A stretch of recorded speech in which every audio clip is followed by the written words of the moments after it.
What's going on, folks? It is Friday afternoon and I am done working and kicking off the weekend with a little barbecue tonight, little celebration with my old neighbors. I used to live next to them about 5 years ago, and they're moving to Idaho.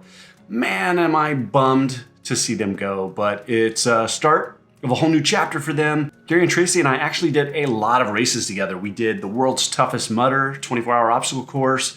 We've done Spartan races, running races. Last year I did Ironman 70.3 Oregon with Gary. Tonight we're just getting together, celebrating the closing on their new house. Then got a big weekend of training, swimming tomorrow down in Long Beach, then getting a run in after, followed by the next day, a big long ride, got some sports. It's just a busy weekend. So in this episode 3 of My Pursuit, we're gonna concentrate on my mistakes or my mishaps, my fails, my screw ups, things that I've learned or things that I've done and learned from over the last 15 years of training for endurance events. So hopefully, maybe, you'll take one of these or two of these and apply them and learn from them so you don't make the same mistake I've made. But right now, I've got to get outside because all of this construction that's been going on, the landscaping, everything is dusty. So I've got to clean up around the pool. I've got to clean up my barbecue. So I got to get that done before I can start smoking a nice big tri-tip.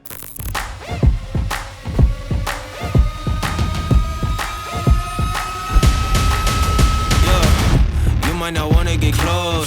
We a little wild war.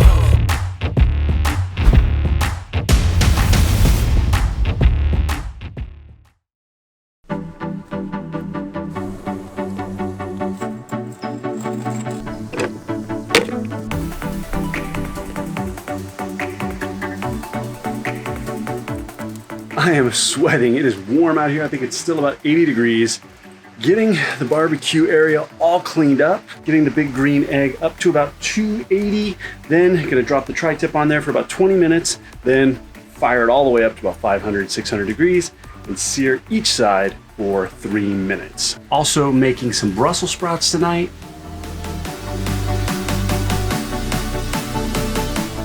All right, well, the food is on, the birds are chirping. Let's talk mistake number 1.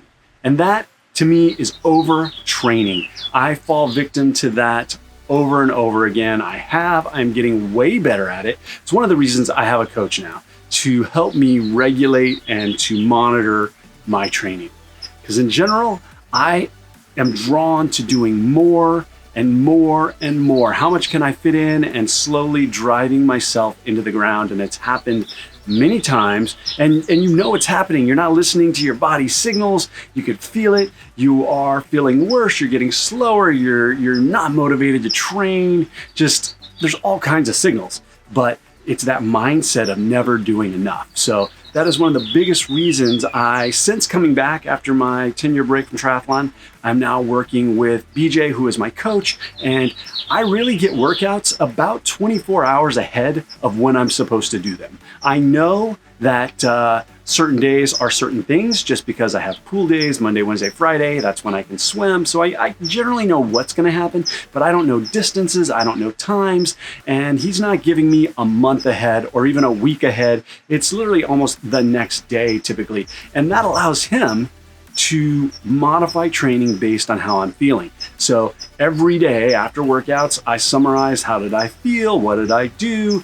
Any issues? Am I feeling any pain? All of those things. So every single day he is monitoring how I'm doing and helping me control that urge to do too much or to push me to do more when I need to do it. But he is that third party who is helping me manage not overtraining. So I would say if you fall victim to the same thing and you're driving yourself into the ground, I would look for a coach. All right, the meat is at 109, pulling it off at 115, turning up the grill. So I got a couple of minutes. Let's talk. And you see the smoke? Smoke, I'm gonna smell like just wood, burned wood here in 15 minutes. Mistake number 2. underfueling. It is something that I am constantly dealing with. And because I'm one of those people that I'm always trying to cut weight. I'm always trying to get leaner. I am, this is a terrible place to film this. I don't know if you guys can see this. The smoke is just like billowing into my face. Underfueling. I can't keep a straight face.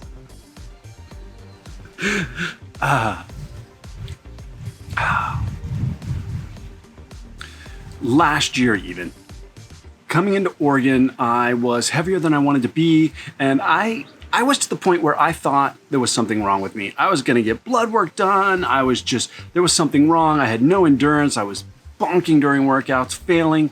The reality was I was underfueling. I wasn't eating enough. I wasn't eating enough in general, first of all, but I was also underfueling in workouts. So if you're trying to cut weight, that's fine, right?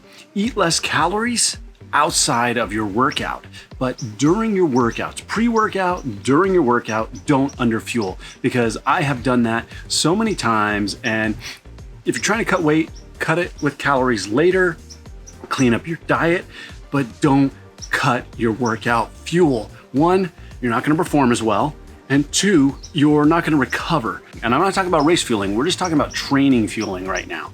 So don't underfuel your training. Treat your training like a race. Fuel properly while you're training. Cut calories later in the day if you're trying to lose some weight.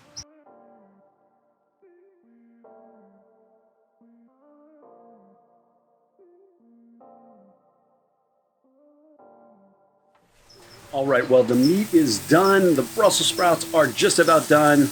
Everything is out. Gary and Tracy are just about to pull in.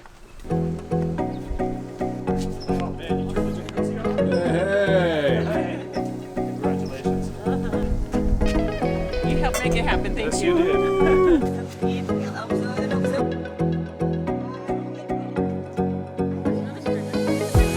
There you go. This is Endureus. Yes, they're too. That's what they're too.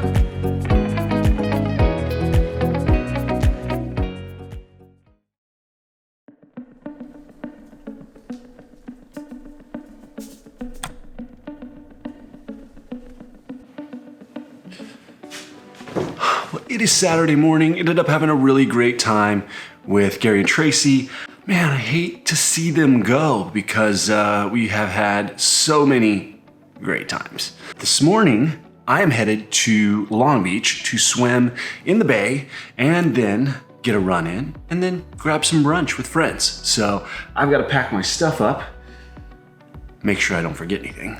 I am Mr. To-Do List. I use the Microsoft to-do list app to make sure I have everything, because otherwise I will take off and I will forget something, like going all the way to Carlsbad, swimming, getting to the car, changing, and not having my shoes. So that's a tip.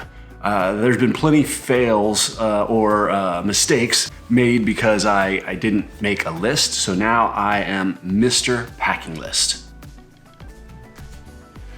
All right, well, it is 5:30. I've got to get on the road, but one more fail for the list would be something we all hear over and over, time and time again, but somehow I've still done it a couple times. And one recently, but let's go way back to when I was doing Ironman back in 2007, I believe is when it was, 2007, 2008. I did Ironman Lake Placid, and a couple weeks before the race, I got a new kit, nice craft kit, shorts, shirt, man, it was awesome. And I did some small little rides. I put it on, rode, did a quick little run, but I didn't really test it out. And that would be my mistake and my tip for you. If you get new gear, really test it out, especially if you're doing a really long race, right? They say never get new shoes right before a race, never get new gear right before a race. But if you're doing a long distance, an ultra run, an Ironman, half Ironman, you need to really test the gear out, like long distance mock race type thing, because I put these shorts on and they felt great. Thought they were good, short little ride, short little run. Well, let me tell you, after running, the seam that went down the front of these shorts, a little more abrasive, a little rougher than I would have hoped it would have been. And basically rubbed a really big raw spot in a place you just, as a guy, don't want massive raw spot. So that is probably my worst race experience with gear that just didn't work. You know, you get blisters, things like that, but this, so painful. And then so painful for like a week and a half, 2 weeks after that. But most recently, I did a similar type thing. I got a new hydration bottle, thought I'd get an Aero bottle so I don't have to pick the bottles up and drink out of them. Got a hydration bottle set up on the front of the bike, did a little test ride, everything felt good. Got into the race on a really long ride and realized that I just didn't enjoy drinking out of that straw system. I couldn't suck the fluid out of the bottle. It was making my cheeks tired. Ultimately, I got off the bike and was underfueled, and my run wasn't that great. So test your equipment out. I mean, really test it out.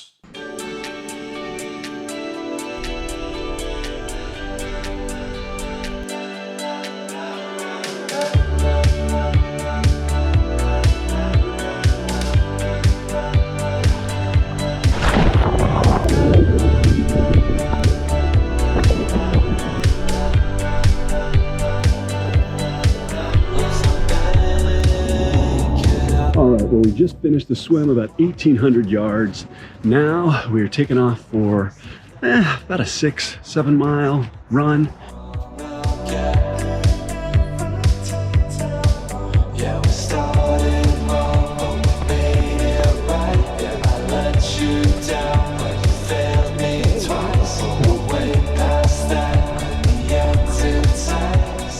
The run is done. Now off to brunch.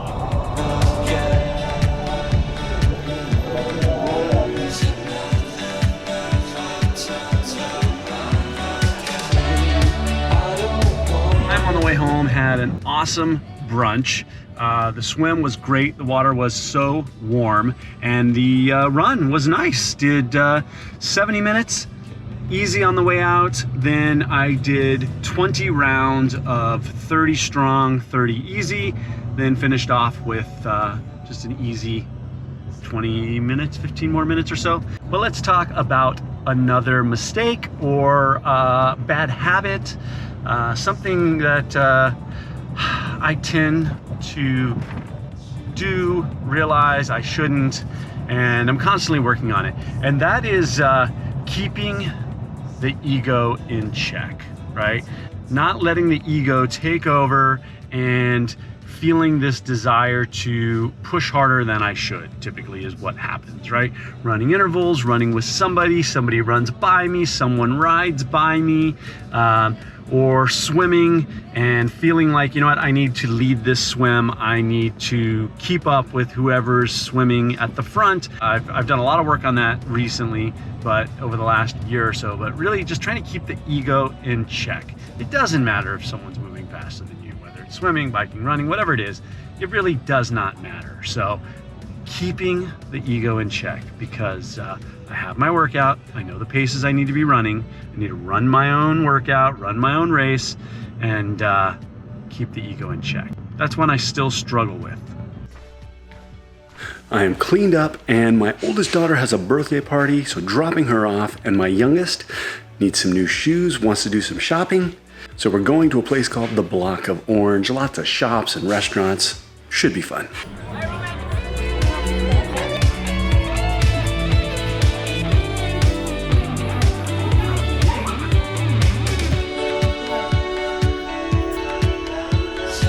Well, the sun has gone down. The day is coming to an end. It is 7 p.m. The hot tub is heated. Evie and I are going to get in for a little soak and just hang out for the rest of the night. But before we end today, I figured I'd leave you with one more mistake that I have made. And it comes down to not knowing the rules at a race. And it was because I thought I had done plenty of triathlons. This was a half Ironman, and didn't go to the race meeting, and actually didn't find out that there was a speed trap and a speed zone. And last year I got disqualified at Ironman 70.3 Oceanside.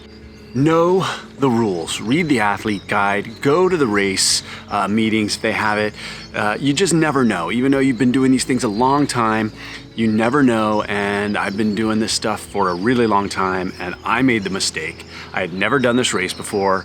I really was kind of in a bad place anyways. I was kind of over the season. I really didn't want to do the race. I was coming off of being sick, and all of those things are excuses.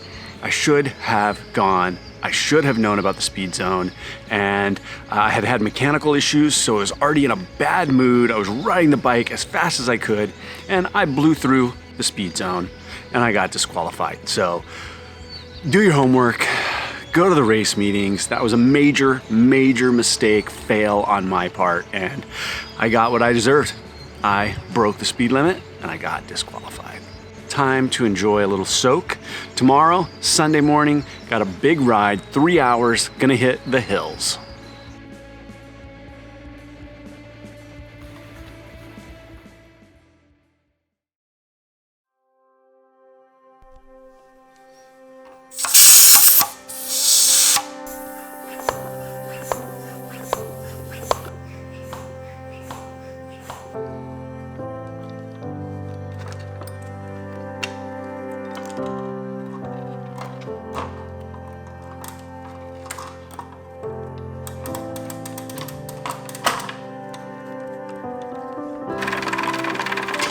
It is Sunday morning and I am headed out for a ride. It is 6:15 in the morning. I've got a little bit of time just packing all the gear up, making sure I don't forget anything like bike shoes, which has happened. That was a mistake in the past. I'm feeling good today after yesterday's workout, and today's bike is 3 hours and I'm supposed to be hitting the hills, getting some climbing in.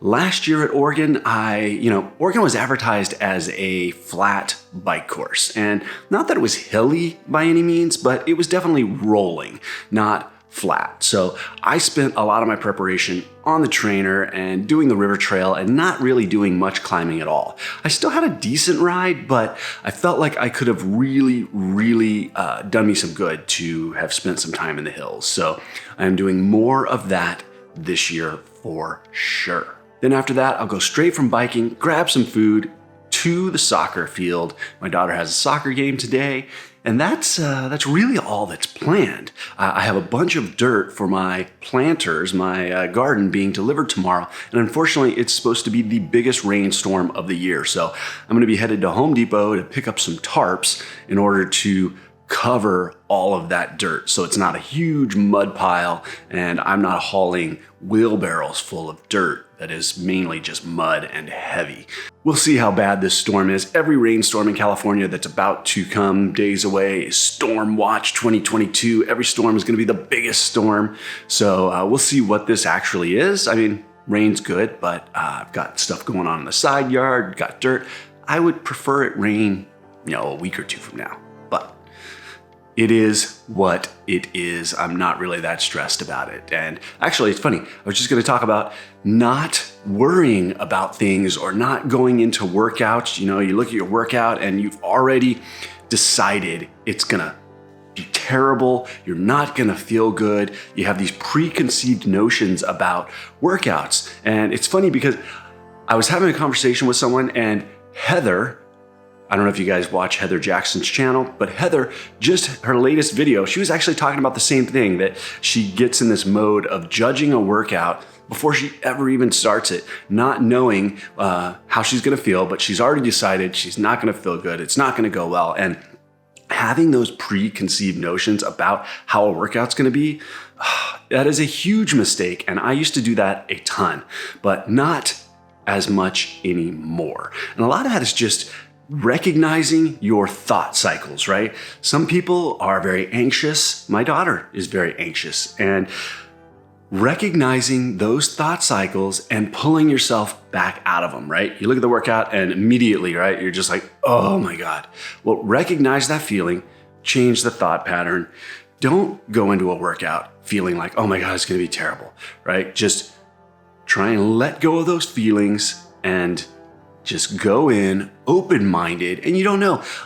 It may be the best day ever. I mean, a lot of times I get in the pool and that first 300 yards feels terrible, right? It's like, oh my God, I'm so tired. And then you get past that warm up and it's a great day. So I have really done a lot of work on trying to change those thought processes, those preconceived thoughts about what is going to happen, not overthinking or worrying about something that I have absolutely no control of, like this rain. I have no control this rain's coming.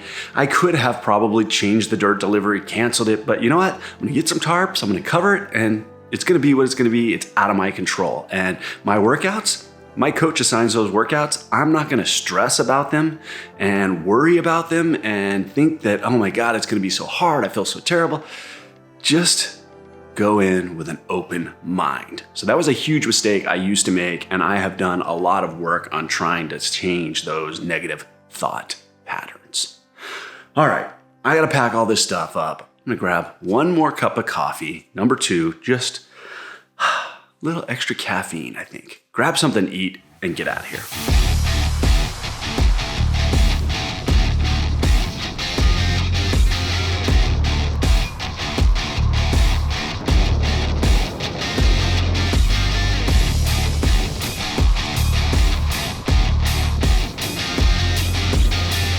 I am almost at 2 hours into this ride. I'm gonna go out a little bit further, got a little more climbing to do, then turn around and an hour back, and that'll be 3 hours for the day. Feeling good, trying to keep it about 70% of my FTP, so really spinning a lot on these hills, trying to keep my wattage really low.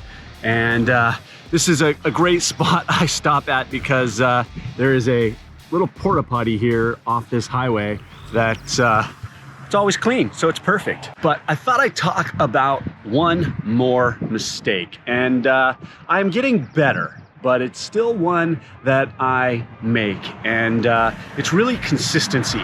And that's consistency in training, consistency in diet. I tend to be an all or nothing type of person, unfortunately. It's something I'm really working on trying to get better at. But I'm either training and eating healthy, or I am doing neither and losing fitness, getting fat, just up and down. And I've always kind of been that yo-yo person, unfortunately, and I'm really working on fixing that, correcting that mistake that I tend to make over and over.